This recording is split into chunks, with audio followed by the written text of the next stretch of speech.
আসসালামু আলাইকুম, আমি রুবি বলছি। গত পার্টে আমি দেখিয়েছিলাম যে সামনের পার্ট কিভাবে করতে হয়। আজকে দেখাবো পেছনের পার্ট কিভাবে করতে হয়। তো এই যে দেখুন পেছনের পার্টের যে এতটুকু অংশ, যে অংশটা হচ্ছে মাপ নেওয়ার অংশটা, এই যে দেখুন যেটা হচ্ছে বেসিক মাপ নেওয়ার অংশটা, সেটা কিন্তু সেম থাকবে সামনের পেছনের। এই যে এই পর্যন্ত সেম রেখেছি। এখন গলা যখন করব না, যখন গলার অংশটা করব তখন হচ্ছে আমাদের পেছনের অংশটা একটু চেঞ্জ করতে হবে।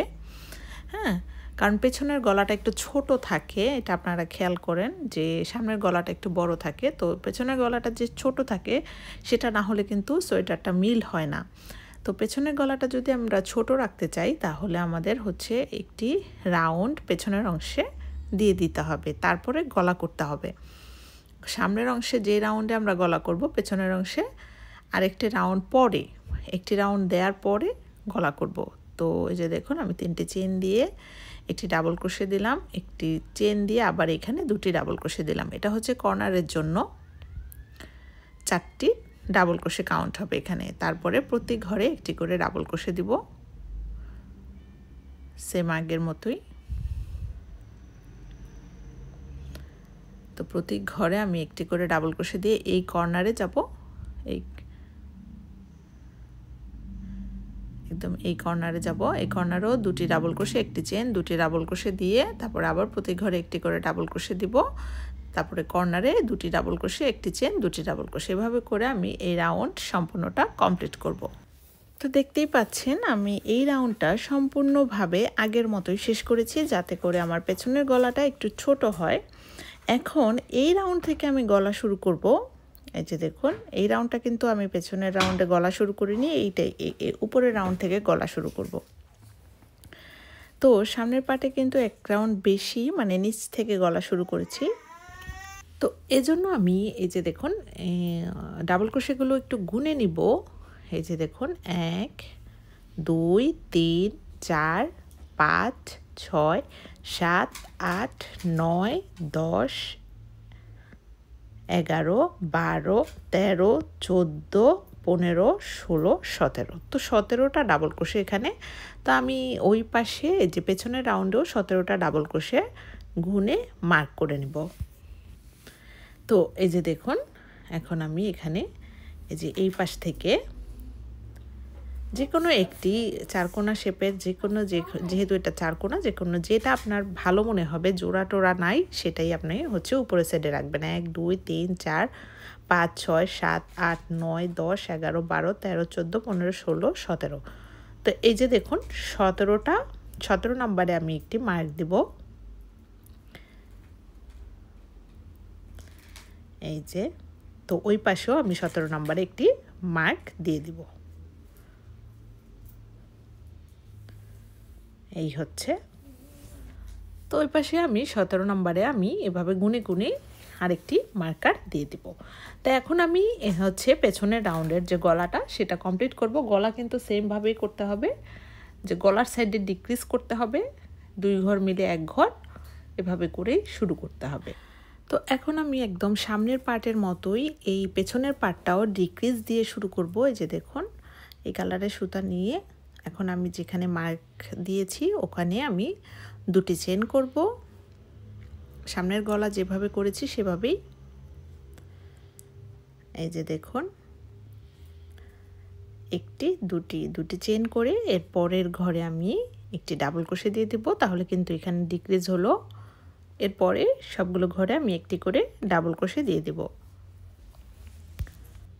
তো এই যে দেখুন আমি সবগুলো ঘরে এখন একটি করে ডাবল ক্রোশে দিয়ে, কর্নারটা কিন্তু কর্নারের মতোই করব। কর্নারে গিয়ে 2টি ডাবল ক্রোশে, একটি চেন, 2টি ডাবল ক্রোশে করে নিতে হবে। তো এই যে দেখুন আমি কর্নারে এসেছি, কর্নারে আমি 2টি ডাবল ক্রোশে দিব, একটি, 2টি, একটি চেন, আর এখানে আবারও 2টি ডাবল ক্রোশে দিব। তো হয়ে গেল আমাদের কর্নার। এরপরে সবগুলো ঘরে আমি একটি করে ডাবল ক্রোশে দিয়ে দেব। এই যে, তো সবগুলো ঘরে আমি একটি করে ডাবল ক্রোশে দিয়ে আবার ওই কর্নারে যাব, ওইখানেও আমি দুটি ডাবল ক্রোশে একটি চেন, দুটি ডাবল ক্রোশে এভাবে করে আমি ঘুরে সেম আগের মতোই ঘুরে ঘুরে কর্নারগুলো ঠিক রেখে ঘুরে ঘুরে আমি এই পর্যন্ত, এই যে এই গলার এই মার্ক পর্যন্ত চলে আসব। তো গলার এই জায়গাটা আমি এই যে দেখুন সবগুলো ঘরে আমি এই একটি করে ডাবল ক্রোশে দিয়ে দিয়ে আমি গলার এই পর্যন্ত চলে এসেছি। তো এখানে আমি দুটি ঘর খালি রাখবো ডিক্রিজ করার জন্য। এই যে দেখুন এখানে আমি এই যে এখানে এই ঘরটায় দুই ঘরে আমি ডিক্রিজ করব। এই যে দেখুন অর্ধেক ডাবল ক্রোশে 3টি লুপ একসাথে ক্রস করিয়ে দেব।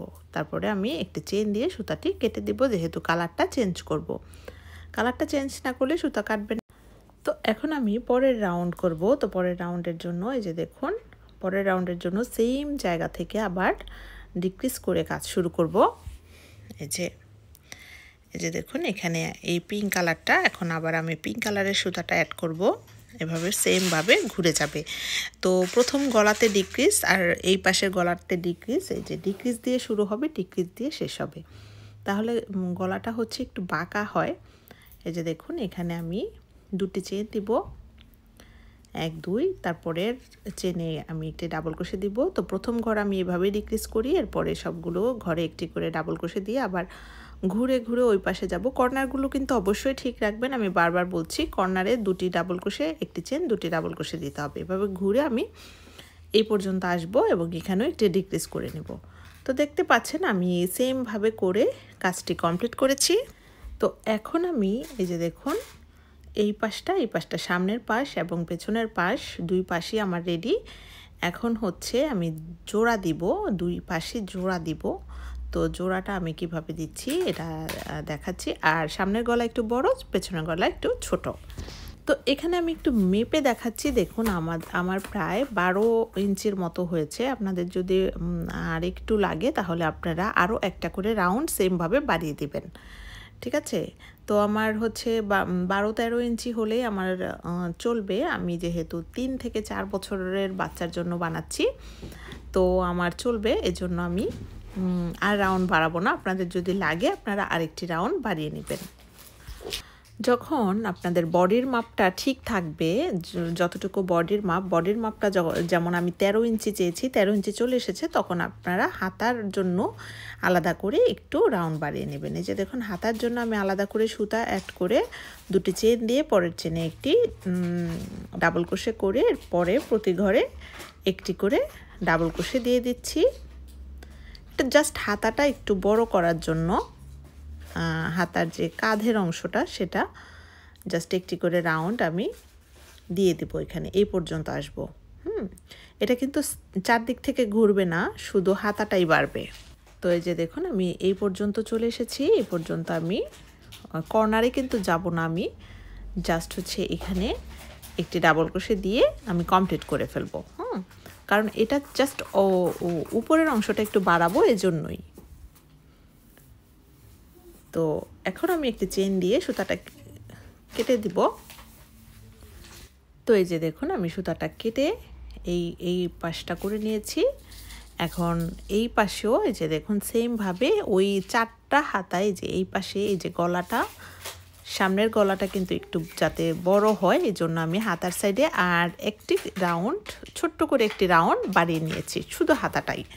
এই যে দেখুন এখান থেকে সামনের গলাটা যাতে 2 থেকে 2.5 ইঞ্চি হয়, এই যে সেটা খেয়াল রাখবেন। তো উচ্চতাটা জাস্ট আমি গলার উচ্চতাটা বাড়িয়ে নিলাম। তো এখন দেখুন আমি এই পাশটা 4টা পাশই কিন্তু এভাবে একটি করে রাউন্ড দিয়ে দিব। যে এই পাশটাতেও আমরা একটি করে রাউন্ড দিয়ে দিব।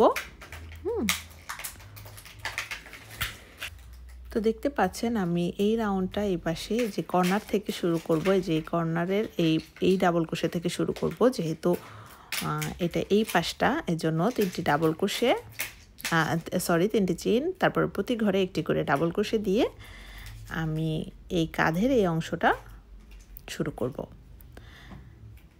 তো এইভাবে করে আমি এই পাশে যাব, কিন্তু গলার পাশে গিয়ে কিন্তু ডিক্রিজ করতে হবে 2 ঘর। তো 2 ঘর আমরা ডিক্রিজ করে নেব। তো তো দেখতে পাচ্ছেন আমি গলার পাশে যে এখানে আমি সবগুলো ঘরে একটি করে ডাবল ক্রোশে দিয়ে যে সুতাটা কাটা সুতাটা আমি সামনের দিক থেকে এভাবে করে হাইড করে দিলাম, টান দিয়ে নে যাতে করে সুতা একেবারে হাইড হয়ে যায়। এভাবে করে আমি প্রতি ঘরে একটি করে ডাবল ক্রোশে দিয়ে আমি এই পাশে চলে যাব এবং 2 ঘর গলার সাইডে কিন্তু 2 ঘর ডিক্রিজ করতে হবে, এটা কিন্তু ভুল করা যাবে না। আপনি যতই উচ্চতা বাড়ান গলার সাইডে আপনার 2 ঘর ডিক্রিজ করতে হবে, তাহলে একটু বাঁকা হবে, গলাটা দেখতে সুন্দর হবে। তো এই যে এই 2 ঘরটা এই গলার পাশে এই 2 ঘর আমি ডিক্রিজ করে দিব এখন। এই যে দেখুন এই যে 2টি লুপ, তারপরে আবার 2টি লুপ, 3টি লুপ একসাথে ক্রস করে ডিক্রিজ করে একটি চেন দিয়ে সুতাটি কেটে দেব।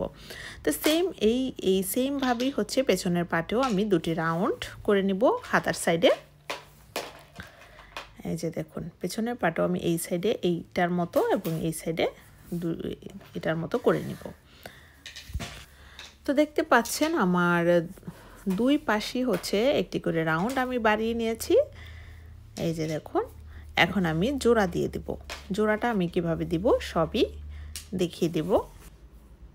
তো দেখতে পাচ্ছেন এখন এই পাশেরও সামনের অংশ এই পাশেরও সামনের অংশ মানে ভাঁজ পিঠ সোজা পিঠ আমি এইভাবে করে ধরে এই যে 2 হাতার 2 সাইড জোড়া দিয়ে দিব। তো জোড়াটা আমি একদম মাঝখানে এই যে গ্র্যানিগুলো যেভাবে জোড়া দিয়েছি আমি ওভাবেই জোড়াটা দিব যাতে করে সুন্দর হয়। তো আমি ওই সুতা দিয়ে জোড়াটা দিচ্ছি। এই যে তো দেখতে পাচ্ছেন আমি 2টা হাতার 2 সাইডটা এভাবে করে জোড়া দিব। এই পাশটাও সোজা পিঠ এই পাশটাও সোজা পিঠ, উল্টা পিঠ না কিন্তু কোনোটাই। তো এভাবে করে আমি এই যে এই পাশের চেন এই পাশের ওই পাশের চেন একসাথে করে এই যে দেখুন সুতা নিয়ে একটি চেন দিয়ে দিব। এরপরে আবার পরের চেনে যে দেখুন এখানে সুতাগুলো হাইড করে দিব, অথবা এই যে সুতাগুলো আমি পেছনে দিয়ে দিলাম যাতে করে পরবর্তীতে হাইড করা যায়, কারণ সুতাগুলো ঝামেলা করছে। তো এই পাশে একটি লুপ এই পাশে একটি লুপ দিয়ে স্লিপ স্টিচ দিয়ে আবার একটি চেন করে দেব, আবার এই পাশে একটি লুপ দিয়ে স্লিপ স্টিচ দিয়ে চেন করে দেব। তো জোড়া দেওয়ার সিস্টেমটা কিন্তু সেম আগের মতো, প্রথম গ্র্যানিগুলো যেভাবে জোড়া দিয়েছিলাম আমি সেইভাবেই। তো জোড়া দেওয়াটা আপনাদের হচ্ছে মাথায় আছে অবশ্যই। তো এখান থেকে এভাবে টেনে সোজা করে একদম সমান করে আমরা জোড়াটা দিয়ে দিব। তো এই যে দেখুন আপনারা আপনাদের মতো করে জোড়াটা সুন্দর করে যতটা সুন্দর করে দেয়া যায় ততটা সুন্দর করে জোড়াটা দিয়ে সমান সমান করে টেনে টেনে জোড়াটা দিয়ে দিবেন। এরপরে একটি চেন দিয়ে সুতাটা কেটে দিলাম। এই পাশটাও আমি সেম এইভাবেই জোড়াটা দিয়ে দিব, এইভাবে করে ধরে আমি এই পাশটাও এভাবে জোড়াটা দিয়ে দিব। তো দেখতে পাচ্ছেন আমার এই পাশটাও জোড়া দেয়া শেষ। এখন এই যে দেখুন এটার অবস্থাটা এমন হয়েছে দেখতে। তো এখন আমি এই যে সাইডে জোড়াটা দিব, হাতার মাপটা দেখিয়ে দিব আপনাদেরকে। এই যে দেখুন হাতার মাপটা হচ্ছে ছোটদের বাচ্চাদের জন্য 6 থেকে 6.5 আর বড়দের জন্য 7 ইঞ্চি, আর একদম ছোট বাচ্চা হলে 5 ইঞ্চি, 5 থেকে 5.5। তো আমি হাতার মাপটা একটু আপনাদেরকে বলে দিচ্ছি। এই যে দেখুন হাতার মাপটা এখান থেকে শুরু করে এই যে দেখুন 5 বছর পর্যন্ত বাচ্চাদের এক মাপ। এই যে দেখুন 5 বছর পর্যন্ত বাচ্চাদের এই যে 4 ইঞ্চি হচ্ছে 5 বছর পর্যন্ত বাচ্চাদের, তারপরে বেশি 6-7 বছরের বাচ্চাদের 5 ইঞ্চি, এর বড় 10 বছরের বাচ্চা পর্যন্ত 6 ইঞ্চি। হ্যাঁ, যেমন আমি হচ্ছে 3 থেকে 4 বছরের 5 ইঞ্চি করব, আর একদম বড়দের কিন্তু 7 ইঞ্চি 7.5 ইঞ্চি। ঠিক আছে, হাতার মাপে সমস্যা হলে আমাকে জিজ্ঞেস করবেন, আমি বলে দেব। তো শুরুটা হবে 4 থেকে 4 ইঞ্চি থেকে। তো 4 ইঞ্চি মনে করেন 4 বছরের বাচ্চার জন্য 4 ইঞ্চি, তো এভাবে করে তারপরে 5 ইঞ্চি, তারপরে 6 ইঞ্চি। বাচ্চাদের জন্য 6 ইঞ্চির উপরে না, বড়দের জন্য 7 ইঞ্চি। তো আমি 5 ইঞ্চি পর্যন্ত করব। তো 5 ইঞ্চি পর্যন্ত যে কোনো একটি পার্টে আমি মার্কার দিব, যেহেতু আমি 5 ইঞ্চি পর্যন্ত করব। একটি পার্টে দিচ্ছি কারণ হচ্ছে এখানে এটা এরপরে আমি কি করব গুনে নিব চেনটা যাতে করে সমস্যা না হয়। তো এই যে দেখুন এখানে আমি মার্কার দিয়েছি, তো যাতে করে কোনো সমস্যা না হয় এজন্য আমি এই সাইডটা গুনে নিব যে 5 ইঞ্চি পর্যন্ত মার্কার পর্যন্ত কয়টা ডাবল ক্রোশে 1 2 3 4 5 6 7 8 9 10 11 12 13 14 15 16 17 18 19 20 21 22 23। তো 23 নাম্বার পর্যন্ত আমি মার্কার দিয়েছি। এই পাশেও আমি 23 নাম্বার পর্যন্ত গুনে মার্কারটা দিব, যাতে করে আমার কোনো সমস্যা না হয়। 1 2 3 4 5 6 7 8 9 10 11 12 13 14 15 16 17 18 19 20 21 22 23। তো আমি একটু তাড়াতাড়ি করে গুনেছি, আপনারা সুন্দর করে গুনে 23 নাম্বার পর্যন্ত। তো এই পাশেও আমরা 23 নাম্বারে মার্কার দিব, এই পাশেও আমরা 23 নাম্বারে মার্কার দিব, তাহলে করে আমাদের হচ্ছে কাজটি নিখুঁত হবে। তো সেমভাবে আমি 4টা ভাগে যে 23 নাম্বার করে ডাবল ক্রোশে যত নাম্বার হয় আপনাদের, আমার 23 নাম্বার হয়েছে, আপনাদের যত নাম্বার হয় তত নাম্বার ডাবল ক্রোশেতে চারদিকে এমন ছোট ছোট মার্ক করে রাখবেন, যাতে করে জোড়া দিতে কোনো গরমিল না হয়। তো এখন আমি জোড়া দিব। তো জোড়াটা এই যে দেখুন, এটা সোজা পিঠ, তা আমি এখন উল্টে দিব, উল্টা পিঠে জোড়া দিয়ে দিব। এই যে দেখুন, এভাবে করে উল্টে দিয়ে তারপরে জোড়াটা দিব। তো এখন আমি এই যে দেখুন, এই পাশে ধরে এই যে দেখুন, একটু বড় সাইজের হুক নিলে ভালো হয় জোড়া দিতে, তাহলে আর বোটে থাকবে না, মানে কুচকে থাকবে না। তো আমি বড় সাইজের হুক নিয়ে এভাবে জয়েন দিয়ে সুতা, এটা কিন্তু উল্টা পিঠ, জোড়া দেওয়ার পরে আমি ভাঁজ করে নেব। এই যে উল্টা পিঠে এভাবে করে ধরে নিচ থেকে জোড়াটা দিয়ে দিচ্ছি। এভাবে প্রতি এই যে দেখুন, এভাবে দুই পাশে ধরে একটি সিঙ্গেল ক্রোশে দিয়ে দিচ্ছি। যে এই পাশে একটি লুপ, এই পাশে একটি লুপ ধরে একটি সিঙ্গেল ক্রোশে দিয়ে দিচ্ছি। এই যে সিম্পল একটি জোড়া সিঙ্গেল ক্রোশে দিয়ে আমি জোড়াটা দিয়ে দিচ্ছি।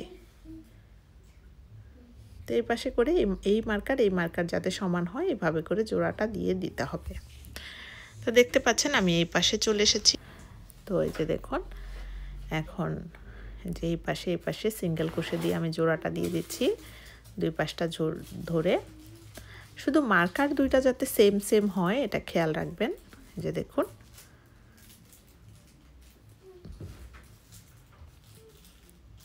এই যে জায়গা মতো এই যে এই মার্কার একসাথে করে আমি সিঙ্গেল ক্রোশে দিয়ে দিচ্ছি। এই যে দেখুন, এই মার্কার এবং এই মার্কার হয়ে গেল। এরপরে আমি এখানে আরেকটি সিঙ্গেল স্টিচের জায়গাতেই একটি স্লিপ স্টিচ দিয়ে একটি চেইন দিয়ে সুতাটি কেটে দেব একটু মজবুত করার জন্য। তো হয়ে গেল আমার এই পাশের জোড়া। এরপরে আমরা মার্কারগুলো খুলে দেব। তো দেখতে পাচ্ছেন আমার মার্কারগুলো আমি খুলে দিচ্ছি। খুলে দেওয়ার পরে এই যে দেখুন, আমার হাতার অংশটা পর্যন্ত আমি এই পাশটা জোড়া দিয়ে দিয়েছি। সেমভাবে ওই পাশটাও আমরা জোড়া দিয়ে দেবো। যে এটা কিন্তু সোজা পিঠ, তা আমি উল্টা পিঠ করে আমরা এই পাশটাও জোড়া দিয়ে দেবো সেমভাবেই। এই যে এখান থেকে জয়েনিংটা শুরু করে সিঙ্গেল স্টিচের মাধ্যমে ওই হাতার ওই পাশের মার্কার পর্যন্ত চলে যাব, এই পর্যন্ত জোড়া দিয়ে দেব। তো দেখতে পাচ্ছেন আমি এই পর্যন্ত জোড়া দিয়ে আবারও এই পাশের মার্কারগুলো খুলে দিচ্ছি। তো এই যে দেখুন, আমি এই পাশের মার্কার পর্যন্ত এসে আবারও সেমভাবে সিঙ্গেল স্টিচ দিয়ে এই যে দেখুন শেষ পর্যন্ত, শেষের ঘরটা আমি সিঙ্গেল স্টিচ এভাবে দিয়ে একটি স্লিপ স্টিচ দিয়ে, এই যে সিঙ্গেল স্টিচ দিয়ে একটি স্লিপ স্টিচ দিয়ে একটি চেইন দিয়ে আমি জোড়াটা সুতাটা কেটে দেব। তারপর আমি পুরো সোয়েটারটি উল্টে দিব। এই যে দেখুন, উল্টে দেওয়ার পরে কিন্তু আমাদের বডির অংশটা হয়ে গেছে। এখন আমি হাতার অংশটা করব। তো এই যে দেখুন, আমাদের কিন্তু সম্পূর্ণ কাজটা রেডি হয়েছে। যে উল্টে দেওয়ার পরে কতটা সুন্দর জোড়াটা হয়েছে, সম্পূর্ণ হাতের তৈরি। এটা যাতে নিখুঁত হাতের তৈরি যাতে লাগে, এজন্য কিন্তু আমি এতটা পার্ট বাই পার্ট আপনাদেরকে দেখাচ্ছি। এরপরে আমি হাতা করব। তো হাতার রাউন্ডটা আমি আপনাদেরকে দেখাবো পার্ট 4-এ, কারণ হচ্ছে খুব বড় হয়ে যাচ্ছে ভিডিও। তো হাতার রাউন্ডটা আমি পার্ট 4-এ দেখাবো। আজকের মতো এখানে বিদায়। থ্যাংক ইউ, আল্লাহ হাফেজ।